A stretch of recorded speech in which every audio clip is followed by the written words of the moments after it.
আমি তো সহজ কথা বলি, আরো ক্লিয়ার করে বলি, আমরা পীর সাহেব চরমনায়ের রাজনীতি করি না। কি কথা বলেন না কেন? আমরা কার রাজনীতি করি?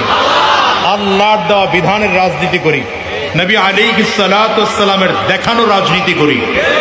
যতদিন পীর সাহেব চরমনাই হকের উপরে আছেন ততদিন আমরা তাকে রাহবার বা আমির মানি। যেদিন পীর সাহেব চরমনাই আল্লাহ না করুক, আল্লাহ না করুক, আল্লাহ না করুক, পীর সাহেব চরমনাই যেদিন আল্লাহর কোরআনের বাহিরে, নবীর সুন্নাহর বাহিরে রাজনীতি করবেন, সেদিন আমরাও এই পীর সাহেব চরমনাইকে মানি না। কি কথা বুঝতেছেন? কথা বুঝতেছেন?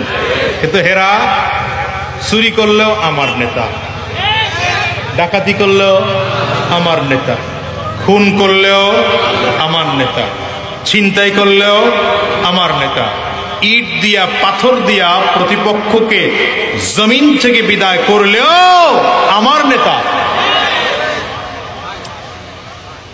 কি কথা কন না কেন? আমি তো বুকে হাত দিয়ে বলি, যদিও বিশ্বাস করি এটা কোনোদিন হবে না, কিন্তু যদি কোনোদিন শুনি যে পীর সাহেব চরমনাই কোনোভাবে দুর্নীতির সাথে জড়িত, সেদিন আমি তার পক্ষে কথা বলবো না।